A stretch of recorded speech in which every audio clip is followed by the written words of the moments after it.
Hello friends, എല്ലാവർക്കും മഹാലക്ഷ്മി സീരിയലിൻ്റെ ഇനി വരാനിരിക്കുന്ന എപ്പിസോഡിൻ്റെ റിവ്യൂയിലേക്ക് സ്വാഗതം. അങ്ങനെ മുത്തശ്ശിയാണെങ്കിൽ കാല് പിടിക്കുന്നത് പോലെ മോഹിനിയോട് പറയുന്നുണ്ട്, പ്രതാപൻ ജയിലിലേക്ക് പോവുകയാണെങ്കിൽ പോട്ടെ, പക്ഷേ കരുണമോളുടെ വയറ്റിൽ ഒരു കുഞ്ഞുണ്ട്, അതുകൊണ്ട് മോൾക്ക് കമലേശ്വരത്തേക്ക് തിരികെ പോയേ പറ്റൂ. നീ എങ്ങനെയെങ്കിലും കണ്ണനോടും ലക്ഷ്മിയോടും പറഞ്ഞ് ഇതിൻ്റെ ഒരു നിവൃത്തി ഉണ്ടാക്കി തരണമെന്ന് പറയുമ്പോൾ ഈ ആവശ്യവും പറഞ്ഞ് ഞാൻ കണ്ണൻ്റെയോ ലക്ഷ്മി മോളുടെയോ മുന്നിൽ ചെന്ന് നിൽക്കില്ല എന്നും, കരുണയുടെ അച്ഛൻ കൊന്നിരിക്കുന്നത് കണ്ണൻ്റെ മാത്രമല്ല ഉണ്ണിയുടെയും മഞ്ജുവിൻ്റെയും അച്ഛനെ കൂടിയാണ്. അതുകൊണ്ട് ഉണ്ണിയും ദുർഗയും വിചാരിച്ചാൽ മാത്രമേ കരുണയ്ക്ക് ഇനി അവിടേക്ക് തിരികെ പോകാൻ കഴിയൂ. നിങ്ങൾ ചെന്ന് അവരുടെ കൈയും കാലും പിടിക്കാൻ പറയുന്നുണ്ട് കേട്ടോ മോഹിനി. പിന്നീട് ദുർഗയ്ക്കാണെങ്കിൽ തൻ്റെ ജീവിതം നശിപ്പിച്ച വാമനോടുള്ള ദേഷ്യവും പകയും അടക്കാനായിട്ട് കഴിയുന്നില്ല.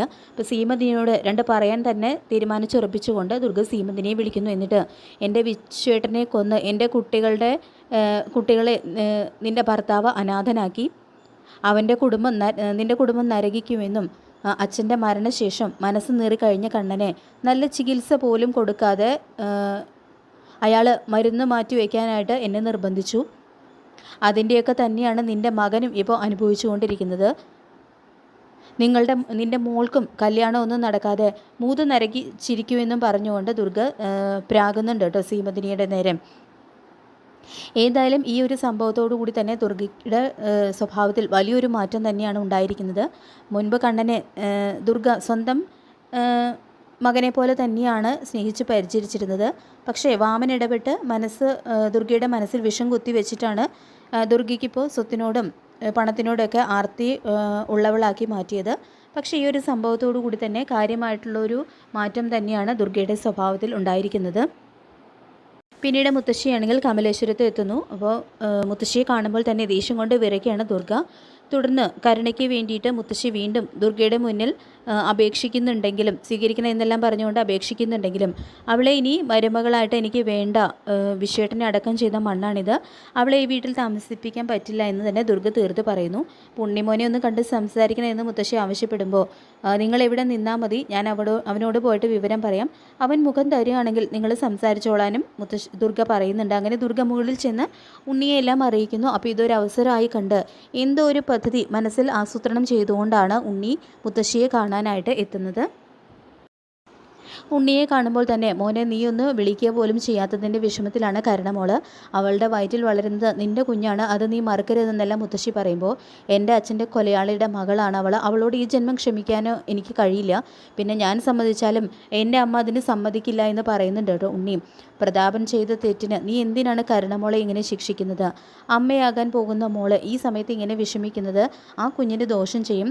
നിൻ്റെ കൂടി കുഞ്ഞല്ലേ അത്, ഞാൻ നിനക്ക് എന്ത് വേണമെങ്കിലും തരാം, അവളെ കൈവിട്ട് കളയരുത് എന്നെല്ലാം മുത്തശ്ശി അപേക്ഷിക്കുമ്പോൾ അത് കേൾക്കാൻ തന്നെയാണ് ഉണ്ണിയും കാത്തിരുന്നത്. അങ്ങനെ അവസരം മുതലെടുക്കുന്ന ഉണ്ണിയാണെങ്കിൽ എൻ്റെ അച്ഛൻ പോയതുകൊണ്ടാണ് എനിക്ക് ഒന്നുമില്ലാതെ ഇങ്ങനെ ജീവിക്കേണ്ടി വന്നത്, ഇല്ലായിരുന്നെങ്കിൽ കണ്ണേട്ടൻ്റെ കുറച്ച് സ്വത്തെങ്കിലും എൻ്റെ കയ്യിൽ വന്നു ചേർന്നേൻ്റെ. എൻ്റെ അച്ഛനെ ലോറി ഇടിപ്പിച്ചു കൊന്ന ആ ലോറി ഡ്രൈവർ ആരായാലും അയാളെ കൊല്ലാൻ കാത്തിരുന്നതാണ് ഞാൻ. ഇനിയിപ്പോൾ കോടതിയിലെല്ലാം തെളിഞ്ഞ സ്ഥിതിക്ക് അയാൾക്ക് അതിനുള്ള ശിക്ഷ കിട്ടും എന്നുള്ള കാര്യം ഉറപ്പാണ്. കണ്ണേട്ടനും മഞ്ജുവിനുമൊക്കെ എല്ലാം ഉണ്ട്, എനിക്കാണ് ഒന്നുമില്ലാത്തത്, അതുകൊണ്ട് ചെറിയൊരു വിട്ടുവീഴ്ച ഞാൻ ചെയ്യാൻ തയ്യാറാണ്. നിങ്ങൾക്കൊരു വീട് പറമ്പും ഇല്ലേ, അതെൻ്റെ പേരിൽ എഴുതി തരണമെന്നെല്ലാം ഉണ്ണി ആവശ്യപ്പെടുമ്പോൾ അത് കേട്ട് ഞെട്ടി വിറയ്ക്കുന്നുണ്ട് കേട്ടോ മുത്തശ്ശി. തുടർന്ന് അതൊഴിച്ച് നീ മറ്റെന്ത് വേണമെങ്കിലും ചോദിച്ചോ. കണ്ണൻ കോടതിയിൽ നഷ്ടപരിഹാരം ആവശ്യപ്പെട്ട് കഴിഞ്ഞാൽ അതിനുള്ള പണം കണ്ടെത്താൻ വേണ്ടി എൻ്റെ വീടും പറമ്പും ഒക്കെ എനിക്ക് വിൽക്കേണ്ടി വരും. മാത്രമല്ല പ്രതാപൻ്റെ കേസ് നടത്തണം, അതുകൊണ്ട് എൻ്റെ ആ വീടും പറമ്പും തരാൻ പറ്റില്ല എന്ന് മുത്തശ്ശി പറയുമ്പോൾ എങ്കിൽ നിങ്ങളുടെ കൊച്ചുമോളെ നിങ്ങളുടെ വീട്ടിൽ തന്നെ നിൽക്കുകയുള്ളൂ, ഇനി അവളെ എനിക്ക് ഭാര്യയായിട്ട് വേണ്ട എന്ന് തന്നെ തീർത്ത് പറയുന്നുണ്ട് കേട്ടോ ഉണ്ണി. അങ്ങനെ ഉണ്ണിയുടെ ആ തീരുമാനം കേട്ട് മുത്തശ്ശി വിഷമത്തോടുകൂടി കരുണാലയത്തിലെത്തുന്നു. അപ്പോൾ മുത്തശ്ശിയെ കാണുമ്പോൾ തന്നെ എന്തായി മുത്തശ്ശി എന്ന് കരുണ ചോദിക്കുമ്പോൾ നിൻ്റെ ഭർത്താവില്ലേ ഉണ്ണി, അവൻ നമ്മൾ വിചാരിച്ചതുപോലെ മണ്ണുണ്ണിയൊന്നുമല്ല, മോളെ അവൻ സ്വീകരിക്കണമെങ്കിൽ എൻ്റെ വീടും പറമ്പും എഴുതി കൊടുക്കണമെന്നാണ് അവൻ പറഞ്ഞത്. കണ്ണന് തലയിൽ നേരായ ബുദ്ധിയാണെങ്കിൽ ഉണ്ണിക്ക് കുരുട്ട് ബുദ്ധിയാണെന്ന് പറയുന്നുണ്ട് കേട്ടോ മുത്തശ്ശി.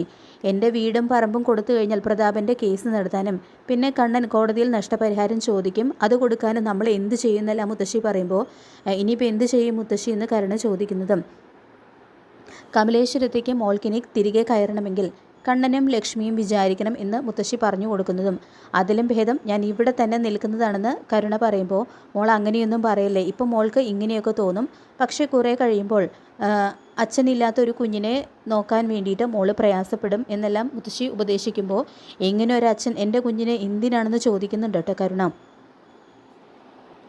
ഇത് കേൾക്കുന്ന മുത്തശ്ശി നമ്മളൊന്ന് കണ്ണൻ്റെയും ലക്ഷ്മിയുടെയും മുന്നിൽ താഴണം മോളെ, അല്ലെങ്കിൽ നഷ്ടം നമുക്ക് തന്നെയാണ്.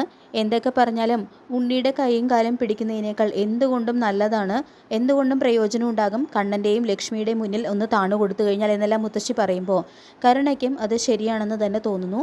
അങ്ങനെ വേറെ വഴിയില്ലാതെ കരുണ ഹോസ്പിറ്റലിൽ മഹാലക്ഷ്മിയെ കാണാനായിട്ട് എത്തുന്നുണ്ട്. അങ്ങനെ കരുണയെ കാണുന്നതും നീ എന്തിനു ഇങ്ങോട്ട് വന്നത്, എൻ്റെ കുഞ്ഞിനെ കൊല്ലാനാണോ എന്ന് മഹി ചോദിക്കുമ്പോൾ അത് പിന്നെ ലക്ഷ്മി നീ എന്നോട് ക്ഷമിക്കണം, ചെയ്യാൻ പാടില്ലാത്ത വലിയൊരു ക്രൂരതയാണ് ഞാൻ നിന്നോട് ചെയ്തത്, അതിൻ്റെയാണ് ഞാനും എൻ്റെ അച്ഛനും മുത്തശ്ശിയൊക്കെ അനുഭവിക്കുന്നത്. ഇനി നീയും കണ്ണേട്ടനും വിചാരിച്ചാൽ മാത്രമേ എനിക്ക് കപിലേശ്വരത്തേക്ക് തിരികെ കയറാൻ പറ്റൂ. ഞാനിപ്പോൾ ഒരു അമ്മയാകാൻ തയ്യാറെടുക്കല്ലേ. ഈ സമയത്ത് ഉണ്ണിയേട്ടൻ എന്നെ തള്ളിക്കളഞ്ഞാൽ എനിക്ക് പിന്നെ ഒരു ജീവിതമില്ല, എൻ്റെ കുഞ്ഞിന് അച്ഛനില്ല എന്നെല്ലാം പറഞ്ഞുകൊണ്ട് കരുണ കരയുമ്പോൾ വിചാരിക്കില്ല എന്ന് പറഞ്ഞുകൊണ്ട് കണ്ണനാണ് കേട്ടോ വരുന്നത്. നീ ഇയാളോട് ചെയ്ത ക്രൂരതയ്ക്ക് നിന്നെ ശരിക്കും അഴി എണ്ണിക്കുകയാണ് വേണ്ടത്. ഞാനോ ഇയാളോ ഒരിക്കലും നിനക്ക് കുടുംബജീവിതം ഉണ്ടാകാൻ വേണ്ടിയിട്ട് ഞങ്ങളാരും ഒരു ത്യാഗവും ചെയ്യാനായിട്ട് ഒരുക്കമല്ല എന്ന് തന്നെ കണ്ണൻ തുറന്നടിച്ച് പറയുന്നു. എന്ത് വിശ്വസിച്ചാണ് നീ താമസിക്കുന്ന വീട്ടിൽ ഞാൻ എൻ്റെ ഭാര്യയെയും കുഞ്ഞിനെയും താമസിപ്പിക്കുന്നത്? ഇനി എൻ്റെ ഭാര്യയെയും കുഞ്ഞിനെയും വെച്ച് ഒരു പരീക്ഷണത്തിനും ഞാൻ തയ്യാറല്ല എന്ന് തന്നെ കണ്ണൻ തുറന്നടിച്ച് പറയുന്നു. പിന്നെ നിനക്ക് കുടുംബജീവിതം ഇല്ലാതായത് നിൻ്റെ മാത്രം കയ്യിലിരിപ്പ് കൊണ്ടാണെന്നും നിനക്കൊക്കെ എത്രമാത്രം ചാൻസുകളാണ് ഞങ്ങൾ തന്നത് നന്നാവാനായിട്ട്, അതൊക്കെ നീയായിട്ട് തന്നെയാണ് നഷ്ടപ്പെടുത്തിയത്. ഇനി നീയും നിൻ്റെ അച്ഛനും മുത്തശ്ശിയൊക്കെ ഇനിയും അനുഭവിക്കാൻ കിടക്കുന്നതേ ഉള്ളൂ എന്ന് തന്നെ കണ്ണൻ തീർത്തു പറയുന്നു. അങ്ങനെ കണ്ണനും മഹാലക്ഷ്മിയും കൂടി കൈവിട്ടതോടെ ആകെ തകർന്ന തരിപ്പണാവാണ് കരുണ ചെയ്യുന്നത്. അപ്പോൾ നമുക്ക് കാത്തിരിക്കാൻ വരാൻ പോകുന്ന രസകരമായിട്ടുള്ള എപ്പിസോഡുകൾക്കായിട്ട്. ഈ റിവ്യൂ ഇഷ്ടപ്പെട്ടെങ്കിൽ ലൈക്ക് ചെയ്യുക, ചാനൽ കൂടി ഒന്ന് സബ്സ്ക്രൈബ് ചെയ്ത് സപ്പോർട്ട് ചെയ്യുക. താങ്ക്